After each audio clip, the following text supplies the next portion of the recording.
Lord of the Mysteries. Chapter 1204. Putting Life and Death Aside. Furs wasn't surprised by Mr. World's request. She nervously replied, All right. What kind of deal is it exactly? During this period of time, she had communicated with her teacher, Dorian Gray Abraham, several times. Under Miss Justice's guidance, she had laid quite a lot of foundation for the impending request. The World Klein laughed hoarsely. You don't have to tell him what I want for now. Just lay out my chips for him and see if he's interested. Your bargaining chip is still the promise to break the Abraham family's curse? Furs cautiously sought confirmation. Klein nodded and pointed at 0 to 61 on the long model table. It can also be this box of the great old ones. An item used to exchange for a grade 0 sealed artifact can't be simple. Be it Justice Audrey or the Hermit Catla, both of them suddenly had such a realization. However, Furs paid more attention to the promise of breaking the curse. This was because she had experienced it herself and knew how tragic her teacher's family was. She replied solemnly without hesitation. All right. Backlund, Westborough, in the basement of a house. Saint Tenebris, who was hidden in the shadows, suddenly grew out of the darkness. He turned his head as if he was listening to something. The muscles on his cheeks began to twitch. It wasn't just one chunk of flesh, but bits. Not only were they not connected to each other, but they were also interfering with each other. It looked extremely odd. In seconds, Kizma wore an extremely painful expression as his skin tore apart, as flesh and blood beneath squirmed, mixed with a deep black. With a thud, he fell to the ground and prostrated himself before the altar, vomiting out large amounts of organs and shimmering light. Saint Tenebris' head was pressed tightly against the ground as he muttered crazily. Bodhi's actually died. A secret sorcerer who wields a grade 0 sealed artifact died just like that. There's a tarot card, the Hermit. The two enemies that attacked were saints. One was a mysticologist, while the other was a manipulator. The organization that believes in the Fool and uses tarot cards as their codenames. Gehrman Sparrow. Isaac Eggers. After an uncontrollable murmur, Saint Tenebris Kizma cried, feeling both vexed and pained. I repent, I repent, I repent. A few days later, in an apartment's room in Pritz Harbor, the disguised Dorian Gray Abraham had received a letter from Furs through many hands. He examined it carefully and confirmed that there were no issues. After confirming that there were no abnormal signs, he took out the letter with the help of a letter knife. The beginning of the letter was the usual greeting. Following that, Furs directly wrote, We have already killed Saint of Secrets Bodhi's, and obtained the items on his person. Dorian had originally planned on scanning through the letter quickly, but he ended up stuck on this sentence. He read it a few times and forgot to continue reading. Dorian knew how strong and powerful Bodhi's was.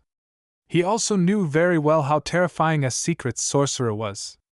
But now, the new student he had been teaching for over a year had told him in a very calm tone that Bodhi's had already been taken care of. In an instant, the only things that echoed in Dorian's mind were thoughts of impossible, a lie, and a conspiracy. He suspected that Furs had already been controlled by the Aurora Order. In any major faction, Sequence 4 Beyonders were the absolute upper echelons and extremely important members. How could they be so easily killed? Dorian's throat bobbed up and down as he forcefully focused and continued reading the contents of the letter. We have obtained the box of the great old ones. I believe you aren't unfamiliar with it. After reading another line, Dorian's eyelids twitched a few times. He felt that the letter in his hand was as heavy as a boulder. Of course, he wasn't unfamiliar with the box of the great old ones. This was a grade 0 sealed artifact of the Abraham family, proof that they had once been glorious. The one that was killed was Bodhi's, who possessed the box of the great old ones. Dorian's shock kept rising. He felt that things had gone beyond his imagination. On the other hand, he felt that there was a possibility that it wasn't impossible. Perhaps the one who really killed Bodhi's was actually the box of the great old ones. He knew very well how dangerous that grade 0 sealed artifact was. At the same time, he finally noticed a word. We. This was the first time Furs had indicated that she had companions and partners. Of course, Dorian had already guessed it, but he hadn't called her out. Indeed. Dorian sighed and eagerly read the rest.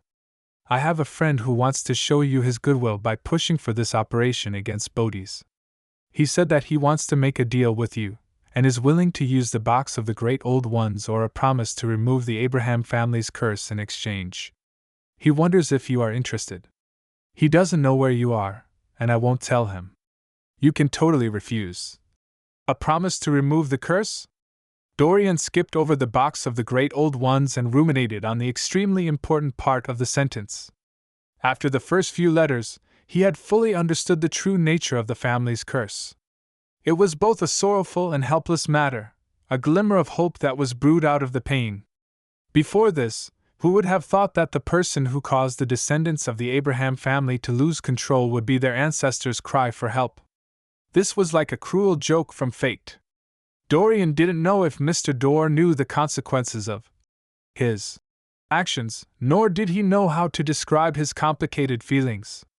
However, he couldn't help but start searching for a way to make Mr. Dorr return and completely remove the family curse. This was a path with very slim hope, but for the Abraham family it was enough, because a light had finally appeared in the darkness. After an unknown period of time, Dorian folded the letter and smiled bitterly to himself. Goodwill. Such goodwill is frightening.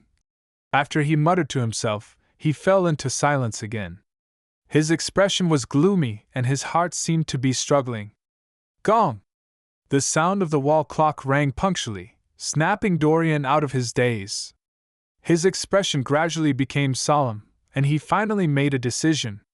After making up his mind, Dorian felt much more relaxed. He even smiled. He first burned Furs's letter before packing his bag and heading out to the steam locomotive station in Pritz Harbor. He was going to Southville, but not to hide, but to make some preparations.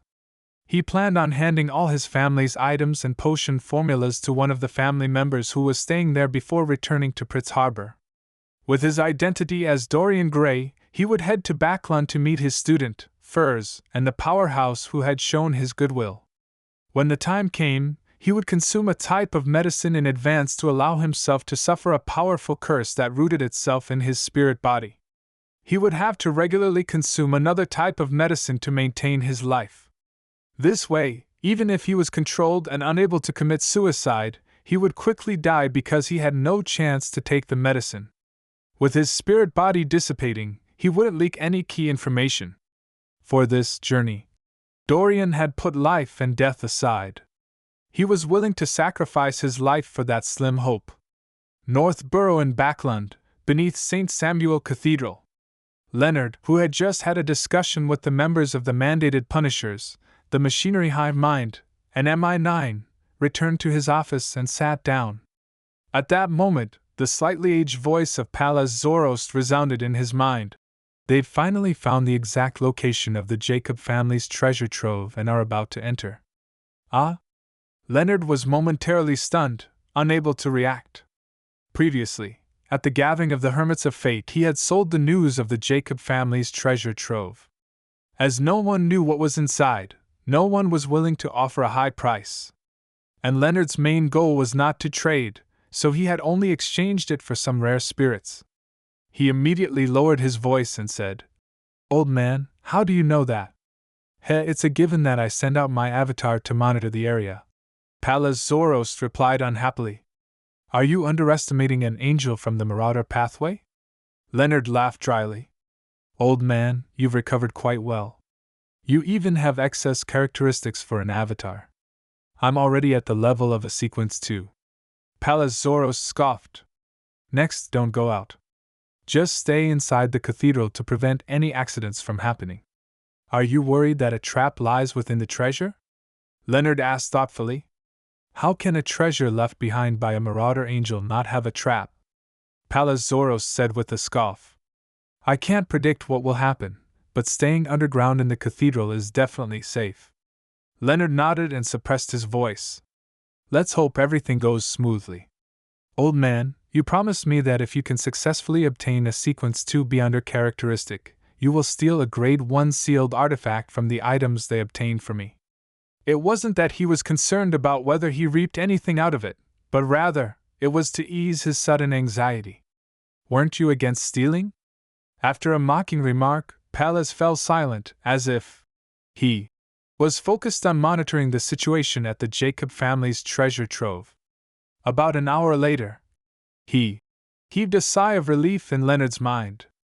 Although there were many traps and accidents, they eventually reached the predetermined target. Heh, I only took that characteristic and a sealed artifact. The rest will be their payment. Don't be in a hurry to leave this place. Wait until I absorb that characteristic before leaving.